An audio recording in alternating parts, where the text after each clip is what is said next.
Hello, everyone. Welcome to the DMV Business Show. I'm your guest, Otto Sevilla, and today we have a very special guest, Nick Conrad. Nick is the founder of Twilight Golf Association. Welcome to the show, Nick. Thank you for having me on. I appreciate it.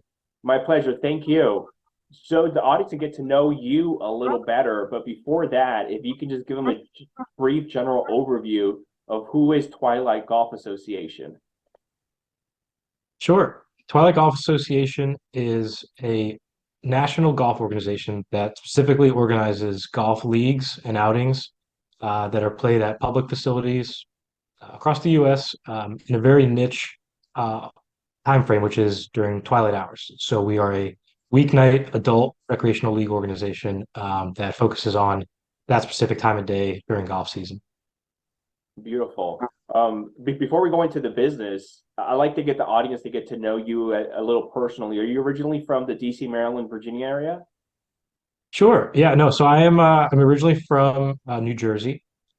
We recently, as adults, my wife and I, we moved to Maryland about 7 years ago, and we've made it home.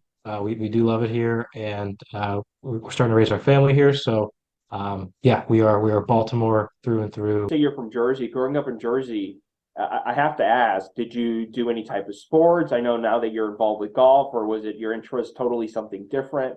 How are you growing up as a child in Jersey?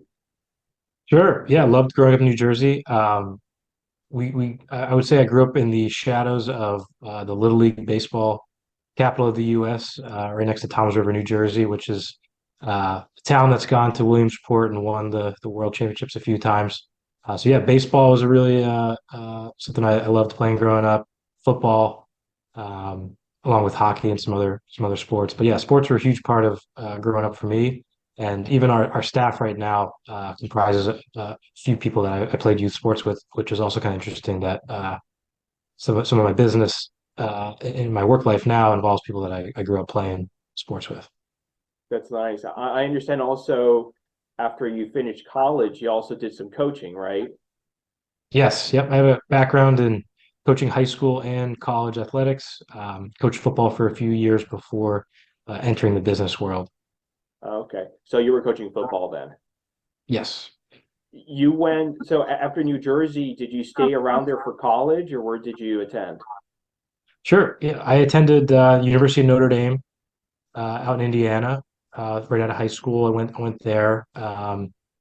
After graduating, I did make my way back to New Jersey to coach. Coached at Princeton University, and then my next stop was at the University of Buffalo, up in upstate New York. I coached there for during a graduate assistantship. So I was doing some graduate schooling and coaching with the football program there. And then once I finished there, is where I came to Maryland next. With all this coaching football, was it what type of coaching? Was it head coach or other type of offensive lineman or defense or what exactly? Yeah, I had found myself on offense in basically every single coaching role I had. So as an assistant, so I was always kind of the lower. I was a younger guy on the staff, someone that was very much in a learning role. It felt like for most of my time in coaching. But yeah, always on offense. I had worked with wide receivers, I worked with quarterbacks, worked with tight ends at certain points. So mostly skill player positions. You did that for many years, right, Nick? Yes, yeah, between coach high school for a little bit as well, and then college too. Did you ever consider as far as possibly, going up to the majors as far as NFL or anything like that? Was that ever a thought or no? Yeah, the interesting thing about the coaching industry is, a lot of the opportunities that come, you don't necessarily apply for them like you do in business.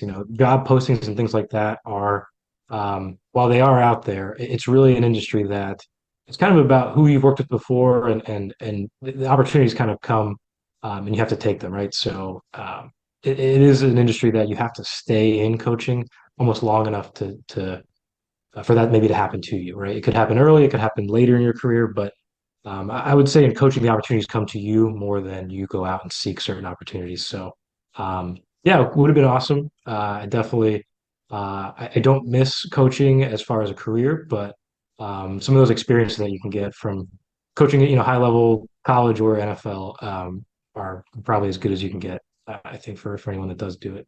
Yeah, I'm sure. I'm sure it's all about relationships and connections. I'm sure you don't see a job posting as far as a head coach for the whatever the Washington Commanders, whatever maybe, or the Ravens. Right. Yeah, Right. Yeah. That position will be filled by somebody who's worked closely with somebody before. And that the fraternity of coaching is also, I think, probably the greatest part of it. And that can exist in business too. It's not all too different in business. It is nice when it works that way when um, you know, you're constantly being surrounded by people that you have a familiarity with and um, you welcome in new people and you bring them on in a way that, they then become a part of your network. And yeah, it is hard to crack into the coaching industry, just like it can be hard to crack into business. sure. So after you leave the coaching industry, what do you head into? So when I moved to Maryland, I kind of had a little bit of a ground zero mindset of, okay, now I'm going to be pivoting careers and I'm going to be using the business degree that I got and hoping to find something that resonated with me. Um, and really didn't have the intent of ever starting a business. But when kind of the opportunity and the idea and those things kind of came together of here's a problem that might be something that somebody should be solving. I would say the entrepreneurial light bulb came on just by happenstance for me. Sure. So Twilight came into existence because of a problem. So what was happening that you're like, hey, what about this since it doesn't exist in the marketplace? Right. Yeah. So the the journey I had to starting this business was it was a problem that I was facing, right? So I was kind of my own customer. Once I got out of coaching, hobbies were something I wanted to be a part of my life since when you're someone that's involved in whether it's even coaching youth sports or high school, you realize that takes up all your time. And so transitioning to a normal work life balance, I said, I want to learn how to do something. I want to pick up a new hobby. And golf was the one sport I didn't play growing up. Golf was a sport that I knew would require a lot of time and that I also knew would require, playing with like-minded people. And it's something that, you don't want to do alone. It's a social sport. And so when I moved to Maryland, I had difficulty finding, groups of like-minded people that were like me. And a lot of that was because there wasn't necessarily great options for joining golf clubs that made it easy for you to consistently participate, right? So there are golf leagues. Many of them are many of these groups are fragmented by you have to be a certain gender, it's a men's association or it's a ladies association, or they have a time of the day restriction where it's we play on weekend mornings or we play on weekday mornings, which for the working person isn't convenient. Um, so as an outsider observing, saw a lot of fragmented ways that what I thought I was a pretty normal, common consumer of golf. That hey, if I'm this pretty average person that's looking to get into the sport, which apparently has at the time it had a difficulty getting people to be interested in it. So this is a problem that there's someone like me who's with open arms trying to find a community, and the constraint is that there's no one willing to organize play that has limited barriers. Then somebody should, there's probably a business opportunity. There's probably somebody that can say, what if I did nothing else than organize this? Because it's hard for anybody, whether it's, any sport or any type of outside of work obligation, if someone's going to be willing to donate their time to organize that activity, it's a lot of work. And I felt like if someone just dropped everything and did and focused on organizing these types of groups, that it would help a lot of people find what they're looking for. But during this time, you're still employed full time and you're thinking of doing this, starting this on the side, right? Yes. Yeah. It started as just a small, almost like a test, right? I wanted to be a part of it myself. So can I Hmm. find other people that would also join this with me? And then second to that, I said, what if I did this and I had nothing, if I wasn't maybe a part of it, if I just was the organizer? And so, yeah, I went through a summer of testing it out locally here. I was trying to see could we create some golf clubs and some association like feels of people that say, hey, I can if I join this, I get these sort of opportunities to play. And I'm sure, how was the turnout? I mean, we're talking today, so I'm sure it went well. Yes. So the first summer, I created a website, got some help to help put together maybe some very basic marketing materials. I worked alongside with the general managers and the head golf professionals at these courses to find out how we could do this because and then what I found out then was they wanted the same thing. These golf courses said, "Yeah, we'd actually love these. We'd love more business. We'd love people to come here more, but we have our constraints of our own." So there was the constraint I identified of there's not people willing to organize this type of open source, low barrier entry league.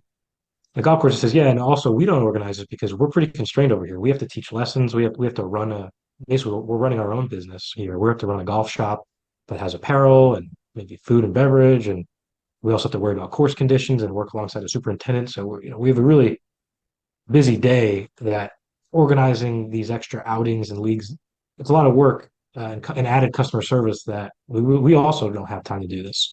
So the early reception was great from golf courses. There was a lot of interest in saying, we'll help you do this. We can help set aside time. We can help you promote it. If you're willing to do all the work to keep it going, we'll help work with you on this to get it started. Do you remember, Nick, around what year was this when you This would have started? been in 2017. Okay.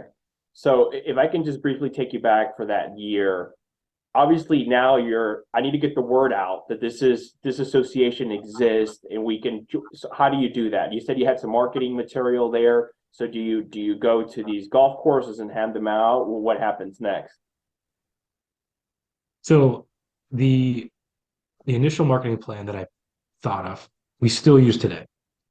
Because I do think golf is not different than a lot of other businesses, and I think authenticity matters in advertising to be, as authentic and as relatable as possible. I obviously not unique in that thought process, but um, flyers to me stood out as a really, you see it's what the sport kind of uses. It's familiar, right? People that you play in a golf outing or you play in a golf tournament, they're traditionally promoted by flyers. So it wasn't going to try to reinvent the wheel there.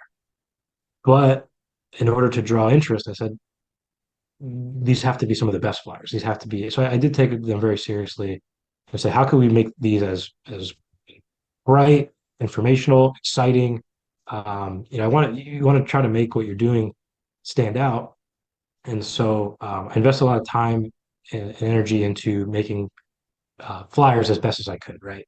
And so I said, okay, if we make a really good advertisement, how can we get it in the hands of people? And I generally say there's four ways that we advertise, and they're all pretty grassroots and they cost $0. So for anyone that is starting a business and looking to, how do I advertise my business? I would say try to exhaust every single avenue of zero cost or $0 spent advertising as possible, because that's where ultimately balance sheets and being able to actually run a business can make a big difference, right? Crossing your fingers and spending on advertising is and hoping it works is not a great strategy. So I said, what are the $0 opportunities to get the word out? So we create a flyer, as you said. Let's go to the clubhouse and we'll drop them off, right? That's a pretty authentic way to get people to find out about what you're doing, right? They're seeing it in person. It's a familiar way to advertise, so we do that. We use that same graphic. We send them to golf courses that are willing to advertise it. And I say, well, you could post it on your website, right? Websites get thousands of views. If you have a leagues or an events tab, why don't you put it on there, right? So a lot of places do that. The other way I say we can get the word out is through email, right? Email advertising costs nothing. If you have a partner, which again, in this case, the golf course is a partner of ours, how can we be a part of what other things that you promote, right? Can we be included in those newsletters of what's happening? Um, I think email is the most powerful tool still, right? It's on everyone's phones now, unfortunately, or for better or worse. And being included in somebody else's email is a great way to be advertising for yourself, right? So we're in other people's emails. And then also, how could we be included in your social media posting as the kind of the fourth pillar, right? If you're regularly posting about events and things happening at your golf course, well, here's this flyer ready made you can share on that medium too. So, we found one thing that can be used 4 different ways to help spread awareness about the business that ultimately um, is a zero spend in the advertising column. I love, Nick, how you created these partnerships with these golf courses to be able to sort of piggyback on their already established and existing audience and members. That's great. That's genius. Thank you. Yeah, and I would say for anyone that is in the business of creating, partnerships and trying to figure out a business model that works with a partnership from the very get-go, none of this would work if it wasn't a 100% win and 100% benefiting the golf courses. In our business model, golf courses retain 100% of their posted greens fees that they would otherwise get from a golfer. So there's no discounting involved. They are, I would say, every reason to be motivated to help promote this. If they are interested in having guaranteed bookings, which is essentially what we do, Hmm. right? A restaurant goes out and tries to get bookings to fill up their tables. We are out here saying we can book players every week to come and be a part of your golf course. If you would rather have bookings than just an open tee sheet where people can go online and pay for it, um, we can help bring that to you, and you're going to get 100% of the revenue you would have gotten if people just booked it. So that having that mindset and having that pillar of the partnership is what makes them so willing to work for us both to work with each other. Hmm. I think if there was even a percentage that was different in that, if it wasn't 100% beneficial, none of this really would work very well. Twilight Golf Association, it's a for-profit organization. Yes. So yeah, we operate as a business in the same way that any other recreational uh, sporting business would work. There's national associations, there's regional associations that run softball leagues and adult basketball leagues and flag football and volleyball organizations. Um, that did not necessarily exist in golf. There's not a national governing body or organization that was dedicated to saying we can organize golf for you. And many of the reasons are that golf is a complex sport, right? It's not as easy as renting a field or saying we're going to go rent the court for 3 hours. There's people that work at golf courses. You have to learn the etiquette of how each course runs their business individually before you can't just send people to a golf course without essentially having again this partnership that we talked about involved with how people are going to pay once they get there. So yeah, we are we've essentially created a business out of helping people play more golf and finding groups to play with consistently and help get those tee times, which now, because the sport has grown in popularity, it's difficult to get some of these opportunities to play. Everyone's out, especially in our niche, it's after work hours.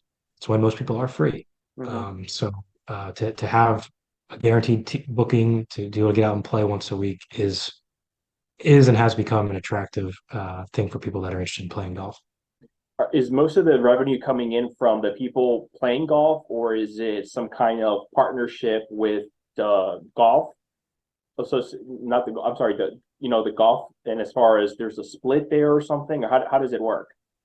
Sure. I like to say we are 100% membership player funded as far as our business goes. So we only exist because of the people that want to opt in and play in our leagues. Each league has a membership entry. So to enter a league, you are paying a league entry dues prior to joining. Most leagues are affordable and maybe something around $49 for the season to join. That's a fairly standard league entry fee. That is essentially what we consider the commitment from the golfer that they are going to uh, consistently attend and be a part of this group and be someone that's going to, as I mentioned before, give 100% of the revenue to the golf course for their going rate. So if the league didn't have a membership entry, you would run the risk of people kind of dropping in, dropping out, playing, occasionally. They wouldn't be very good, consistent members. People that say, I will be there for the season, which is not a full year commitment. It's usually we run seasons that are about 9 weeks on average. So it's about 2.5 months or so of time commitment. But that membership entry is both where revenue is generated, but also I think it's fundamental to the commitment that people make to saying, no, I will use this. Like I paid to be here. I will consistently show up. Um, I will communicate regularly and be a good, partner in this 9 week season. Hmm.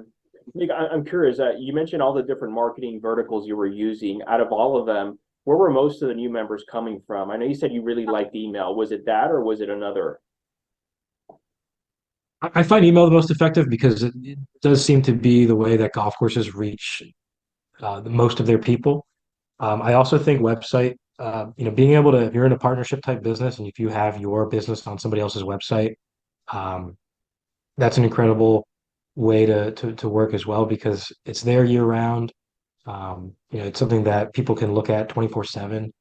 You don't necessarily need to be open. For example, the in-person flyers, while they're great, you're limited to somebody actually being in that pro shop at that golf course, seeing it during the operating hours when they're open. So, um, the way that we've been marketing this association, from the start is golf courses help us promote.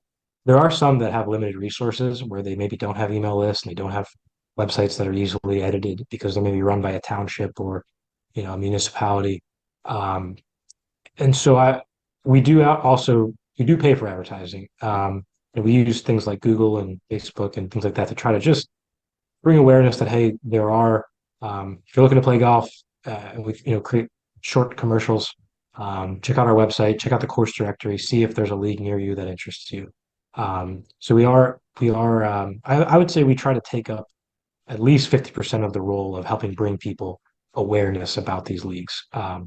We don't try to solely put it on the golf courses because we do want to ensure the success of these groups because we have found that, especially with those, going back 6, 7 years ago, some of the early groups that started, some of those people play every year.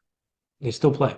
It is a type of it's the type of thing that becomes a part of something people look forward to doing every spring and every summer. And so we know that if we can get an initial group started and we can build that community, it's worth spending to bring awareness to it because once it gets started, it's something special to people and they'll continue wanting to do it with their family or their friends or their coworkers.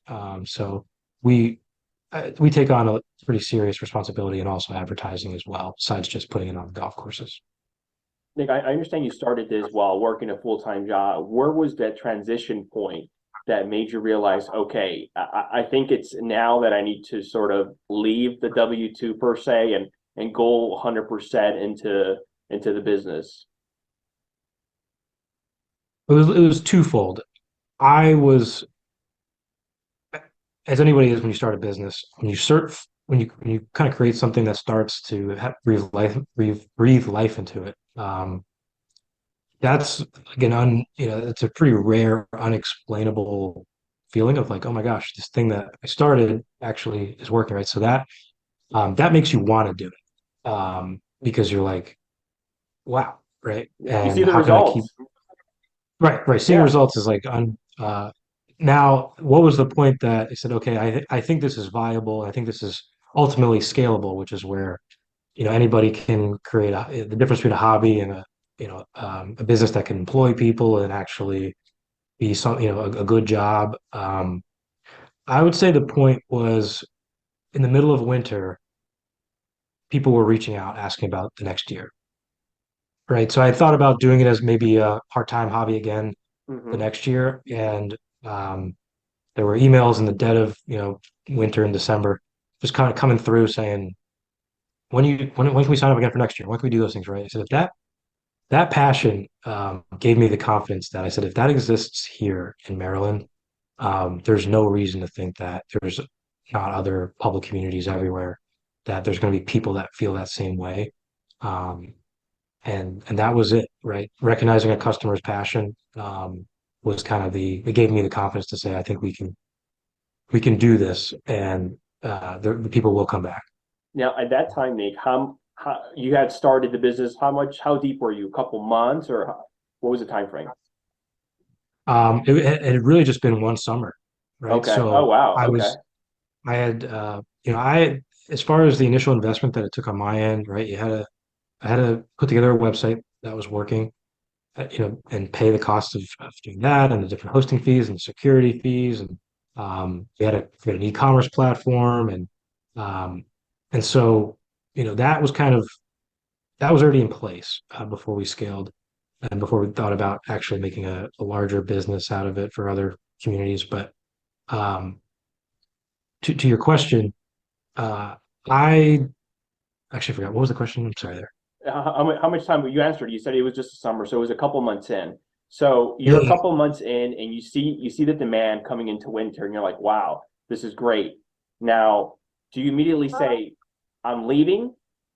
I'm leaving my W-2. I'm done." And I'm sure you have responsibilities. I don't know if you're married at the time, or is it like, "Okay, let me gradually work to this. I can see something here." Yeah. I pretty much jumped in quickly because I knew that if I was going to be able to help get this going in other communities by spring, that I would need to start right away that winter. So um, I was not married at the time, which makes things thousands That's of easier. like makes it so much easier. Right? No children. And so yeah, the timing of it was at a point where I was someone that was willing to do the groundwork and I was willing to take the risk because um, I sensed that there was an opportunity. I said, well, worst case scenario, I can, you know, get another job, right? I Sure. was in that unique window where most people don't find themselves at a time when you're willing to um, do whatever it takes to make something work. I was in that window, which is very lucky, right? Because they talk about is luck or skill. Um, that is an example of being lucky, is being at the right time in your life to be able to take on something. Because I definitely could not imagine doing a lot of things that were necessary in my current life. Sure. So when you start, I mean, it's just you. So you're basically wearing all the hats. I'm sure today looks much different. How does it look like today as far as the team? It looks a lot different. In many ways, it looks the same. I like to say that we run a really simple business, which doesn't mean it's easy. That was one thing that I learned in coaching. That was a kind of a coaching moniker that simple doesn't equal easy. But it's important to keep things simple, right? So the business hasn't changed all too much, but that doesn't mean that it's easy. It doesn't mean that we don't evaluate and constantly, look into how we can do things better and deliver better customer service, and how can we explain things better, and how can we essentially be a really efficient um, supplier. I hate using that term because it's you know, very business oriented because we're dealing with people, but how could we deliver this experience to as many people as possible in as simple and efficient of a way, right? I think if you make your business too complicated, not only do you frustrate customers, but you frustrate your staff. I like to say that again, using another sports analogy, you need to stick to your fastball as much as possible, right? This is not baseball, and this is not a sport that you need to have a curveball, you need to have a cutter and different types of ways to strike people out. You can succeed in business, and you will succeed in business the more that you develop your fastball and stick to it as much as possible. And that's certainly what has made the difference for Twilight Golf, is that we found out what people really like about playing in our leagues. How can we keep that exactly the same, and then worry about on our end refining it, right? We don't try to offer tons of different products or tons of different options and things like that, right? We say let's have some core beliefs. Let's stick to what we know people like, and we'll worry about on our end how we can keep delivering that better. Yeah. It's so true. And I do love that saying as far as it's simple, but it's not easy. It's just funny. I was having a conversation with my wife the other day about a friend and trying, I mean, it can be applied in anything, in business and in life, trying different workouts and doing this training, then a different training, then jumping after a couple months and not staying put with something and giving it just 100% a shot for a long period of time. And I was telling her, I'm like, if they want to lose weight, it's simple. Eat less, work out more. But it's not easy. Is everyone going to do that every day, day in and day out? That's the question. That's the hard part. But it's 100% true. I agree. Yeah. Yep. And I also find that the simpler you stay, the easier it is to pivot and adapt, which is necessary. If you have the least amount of variables you have going on in your business or in your work life, and to answer your question, what does it look like right now? Again, we do all of the same things, but essentially all the different hats that I wore initially, there's other people wearing those hats, right? So we have people that are specialists working in roles that deal with marketing or that deal with customer service. And then we also, um, from a geographic standpoint, we have people located that are focused on different areas throughout the US that are kind of, again, delivering that same experience, but in other areas, right? So they're doing the same things that we're doing. We don't have different ideologies or different, everyone is sticking to the same game plan, similar to a franchise, but we're not that. But we all are under the same umbrella and we deliver the exact same products. That way, if someone's experiencing a problem or a question, anybody can help them because we're all doing the same thing. When did Twilight Golf started expanding their footprint? I know it started here in Maryland locally, but then what was the next territory and area, and how did that come about? So the first year that we talked about earlier about diving in right away, it was important for me right out of the gate to either succeed or fail fast, right? So immediately said we have to get a diverse sample of this, right? The first year, um, I said I'm going to look at lots of different places, right? Because so that involved calling places in Texas and California, in the Northeast, right? I said let's get as broad of an idea of does this apply everywhere truly, right? And what I learned was um, that yes, but was kind of what I learned there, right? So yes, it does apply everywhere, but everywhere's different, right? Golf culture, for any business that's looking to scale nationally, we'll find that culture is different everywhere, right? So different things mean different things to people in different places. Golf is very different. People in Minnesota think differently about an outdoor sport than people in Texas do. People in Texas, or in Florida, or in warm weather states, um, they can play golf year round virtually, right? Means a little different, right?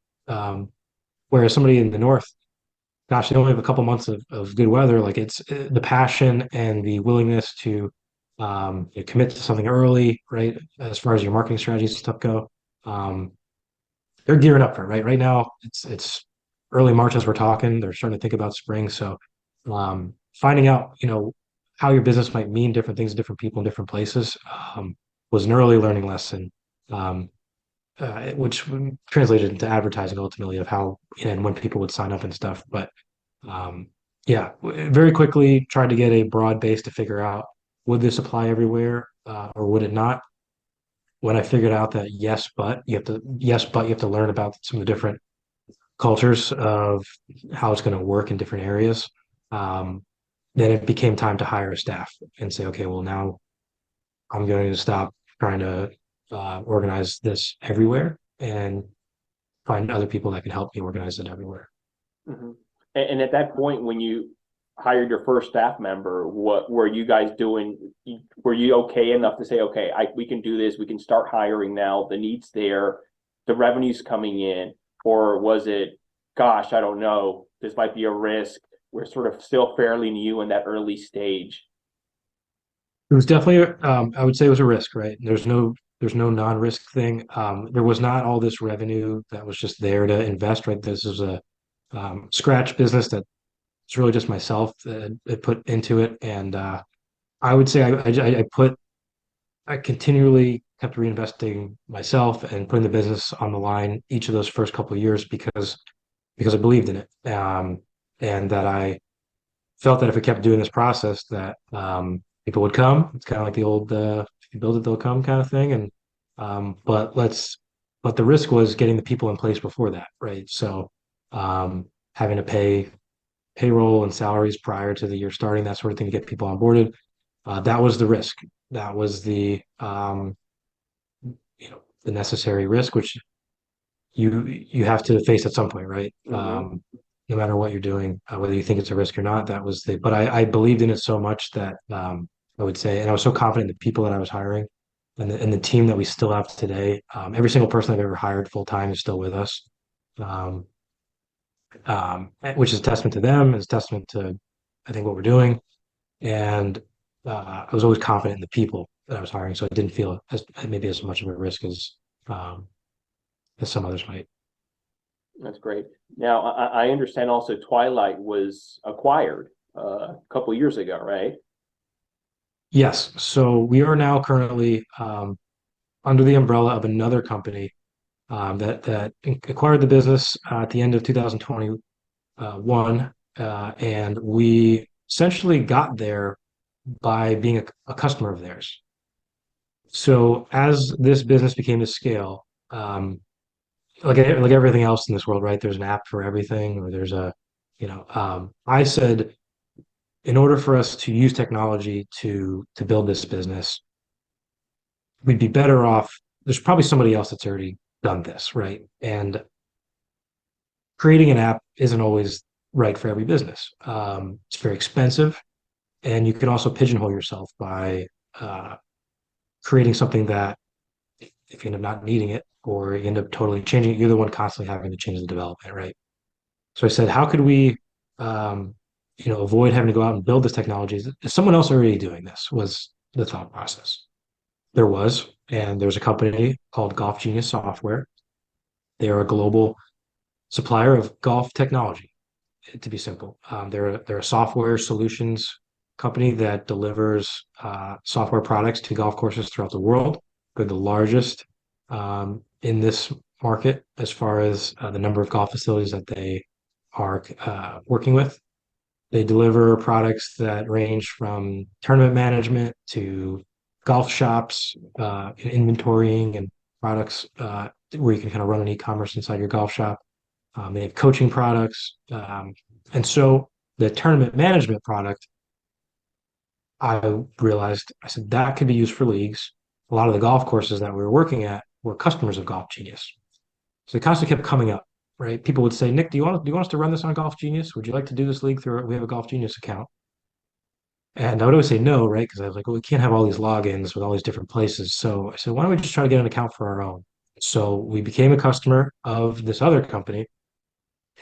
And fast forward a few years, kept growing to a point that we got noticed. I would say we there was attention drawn to the number of golf rounds that were being played in our account, and I think it was maybe how many emails we were sending, right? So because it is again largest company globally that's offering software, we were just one of many customers. But I would say for anyone that's interested in becoming acquired or how acquisitions work. In this particular case, we became a customer, or we became a very important customer of someone else because it was never something that was I ever thought would happen. It didn't seem like an investable business, right? It seemed like a business that was, self-sustaining. I don't know. You just sometimes certain businesses you just think, um, who would want to be a part of this? And it happened because we became a customer of interest to somebody else's. At that time, in what territories were you located? At that time, we probably were in maybe 20 US states. Okay. And so I felt like when we initially started talking to Golf Genius, they knew based on our course directory that, okay, there's some broad reach here. And it seems like this is not a regional or a local thing. This is having some broad appeal. But yeah, I think we're probably around 20 states with chapters and a presence in. How was that conversation?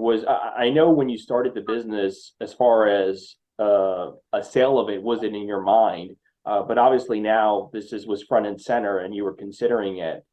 Was it something you were 100% on board, or what was your train of thought then when once this possible acquisition started to possibly happen?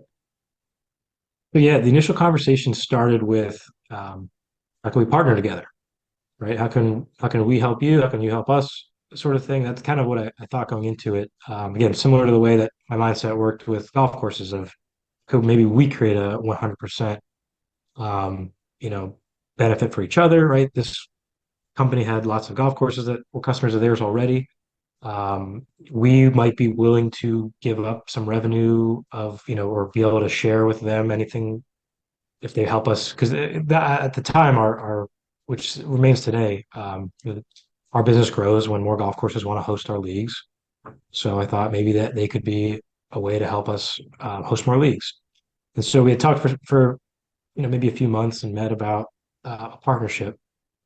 And then they had ultimately approached with saying, if we were going to truly do this, you'll probably have to, we'd probably have to be the primary business. And so um, I realized that growing was going to be extremely challenging long term without some other partnership. I think anybody that is interested to scale will realize that. Because there was a time where I said, we don't have to grow this business. We could just stay with myself and a couple of employees that we had at the time, and you can be 1,000% content and happy and and having maintaining a business, which is hard enough to keep a business at bay. But I was in the mindset of it was also this was pandemic time a little bit too, a little post 2020, where I thought this business might have been gone forever because we had to shut down operations in the spring. And so I said, no, there's people out there that like what we're doing. And if there was ever, we should keep growing this. We should, because there's other communities out there that probably want this. There's other communities that of people that are the same mindset that let's take on that challenge and try to deliver it everywhere we can. And so I was looking to grow, and doing it alone is just it's not the way to do it, right? So we found I said this couldn't be a better partner to do it with, and so it was a very easy decision, and it's honestly I think of it as good of a company to work for in hindsight. I'm glad we made the decision, and it's been extremely beneficial to helping us grow ever since. That's great. Sometimes when post-acquisition you see leadership as far as the company being acquired, it can go different routes. Some of them stay for a period of time. Some of them decide to jump ship and leave. Obviously, now you're over a year or two into the acquisition. How has it been? Been fantastic. Like I said, I think it's as good of a company to work for as you can. It's a company that's 100% remote as well, which is interesting.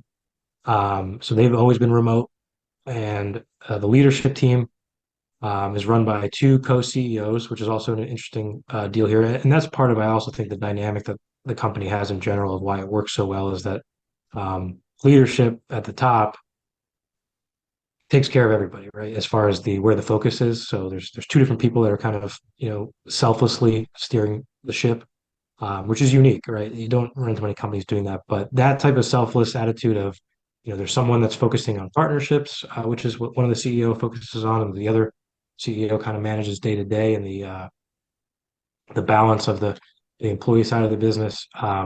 That gave me a lot of confidence that would go well. And then since joining on with them, I would say the thing that's made it really as great as it's been is the trust and independence that they've given us to continue running our business the way we did before the acquisition. So, um, very early on, one of the CEOs, Mike Zisman, who's the founder of Golf Genius Software, said to me is that he said, we don't want to be the elephant, stepping on some other kind of small animal here. So he's like, that's where acquisitions and mergers can often go wrong, is if the company that's taking you on tries to step on your toes and or change too many things, right? Because if you're truly doing a business for the right reason, something is working. And so they've given us the uh, you know, I'd say it feels like we're able to still be creative and still have you know, the ability to make decisions for our own, for what's best in our division of this business now, which has made the difference, right? There's been a trust, there's been a ability to almost take on a coaching role with us, which I enjoy, where I feel like we're being coached more than we're being kind of directed. And that's worked. We've continued to grow. And again, as I mentioned earlier, I take a lot of pride in our staff. They hired every single person that was a part of Twilight Golf Association full time without any question. They didn't interview a single one of our employees outside of myself. They said, whoever you need to be a part of this business, to keep it as successful as it has been, um, we will bring them on. That, which I know every company can't do, but that sign of faith and trust, speaks to what, I guess, what it's been, right? Um, they were willing to, again, give us that ability to keep the ship running the same way it had been, and that's translated to all of us still being here. Like I said, I take a lot of pride in our team, being together, and not having anybody feel that they weren't important. And so the fact that we're all still together has been really meaningful. That's great. I'm happy to hear that some things have not changed. And there's been improvement, like you mentioned, as far as the coaching. How has things changed as far as has there been post acquisition any growth or as far as that? Yes, we have. We've continued to grow at a similar rate, which is awesome. I'd say we growing smarter. Golf Genius employs over 75 PGA professionals, who are golf professionals that go through rigorous, certification to earn the right to be a PGA professional, and that's who a majority of the company is employed by. And so myself, not being at all from the golf industry, our staff that we built, also none of which from the golf industry. We are a staff of the customers. Like we are a staff of the golfer, right? We are the Hmm. public golfer. And now since joining with Golf Genius, we are around tons of knowledge and tons of people who worked in this industry for, many years and have lots of, so we kind of are getting a lot of the insight of the other side of it, right? Of how to continue making changes and doing things to improve that, benefit the golf courses. Because as I like to say, in this business, if we aren't gracious guests of these host courses, if we're not really taking that partnership seriously and putting them first, then we wouldn't have anywhere to play. We wouldn't have anywhere to place people who want to play golf. And so that relationship has to be first priority. And by working with Golf Genius and having all of the PGA professionals on staff who work with us in everywhere from customer support to marketing to, again, mentoring, that's been, extremely helpful to get to giving us that insight, for a staff that did not previously have any of that insight. That's great. What would you say you're most proud of thus far in your career? Um, I'm the thing that makes me most proud is that the business has gotten to a point that it's been able to live on its own with other people kind of, the fact that it's become other people's jobs and other people's careers is extremely satisfying. Anybody that starts a business, it feels a lot like having a baby, right? They call it like, oh, your business is like having a child, right? And seeing, a business kind of grow up, I feel like the acquisition and where we're at now has been somewhat like your kid going off to college, right? It's like which I don't know what that feels like yet, but, it feels like the business has become meaningful to other people, and that's extremely satisfying because it's like, wow, this thing that was at once a baby that you have to wake up early and stay up late taking care of. Now it's, taking care of other people. That's what I'm most proud of. Great. What advice would you give, Nick, to someone starting off a new business, any type of business? There's lots of advice, and there's lots of advice for depending on what stage you're in. You had mentioned, for starting off. Hmm. Um, I would say the most important thing I think I did, which is what we talked about earlier, was testing the business. Um, Jumping right into something without having a clear thought process of where does revenue come in? How do I market this? How do I am I able to operationally, uh, do this right? Because one thing they don't teach you really in business school a lot is, unless you're in entrepreneurial school, is how to actually start a business, right? Or how to the process of filing the paperwork to get, taxes, doing your own payroll. I guess the best piece of advice I would have to anybody starting a startup is realize that you have to do everything right away. Hmm. Um, and if you're going to find partners and do it with a group of people, make sure that everybody has, you know different roles and is able to do different things because you truly can't ignore any of the necessary steps early on. Like um, there is nothing that you can overlook.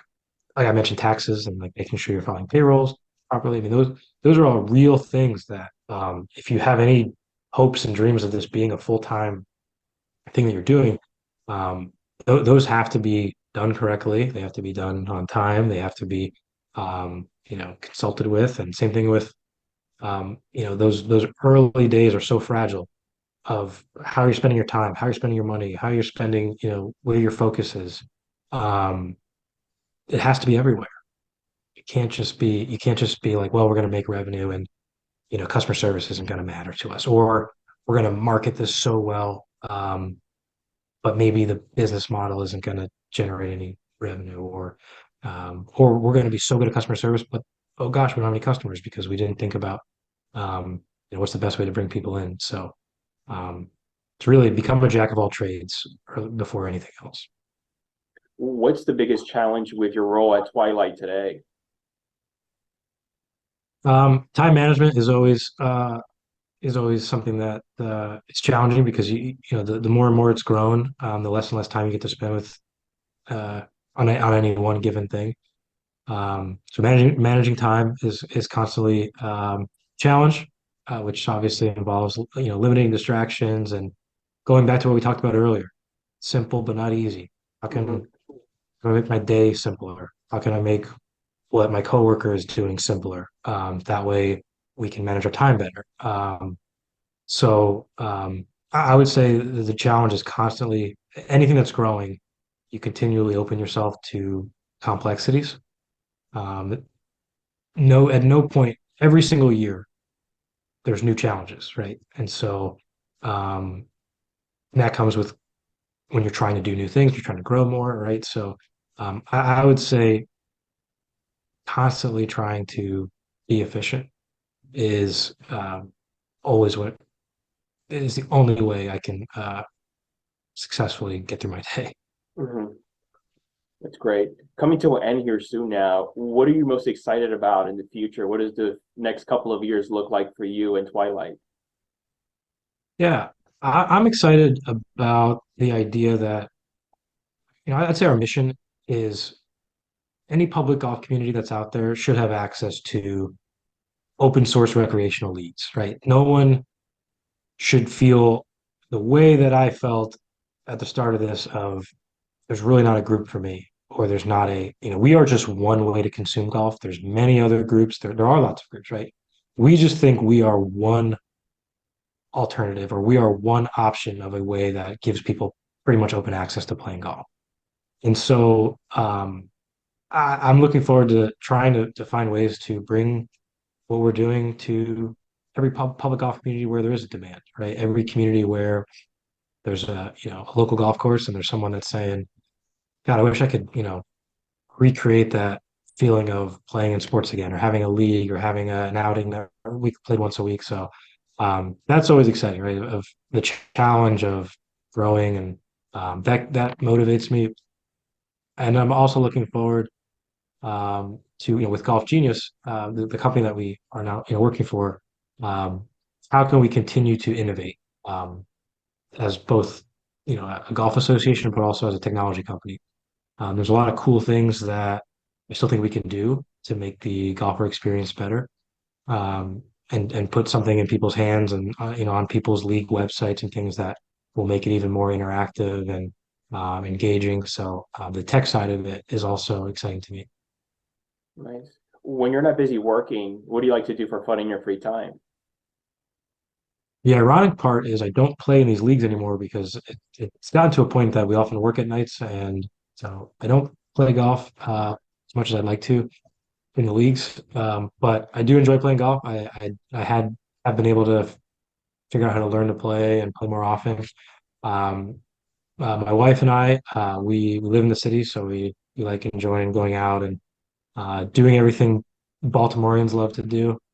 Um, and other than that, I'd say going to concerts and things like that. I mean, we keep ourselves busy. We started a family last year, so the word hobby is kind of few and far between lately. But yeah, I'd say just anytime we get a chance to go out and do something fun, we are event goers that look for things like this, right? I'm coming back to the TGA and Twilight Golf Association. We're our own customer.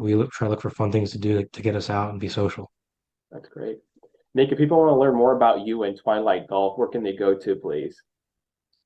Sure. So we have a website that essentially serves as a course directory where you can find golf courses that are hosting these night leagues. The website's www.twilightgolfassociation.com, all spelled out.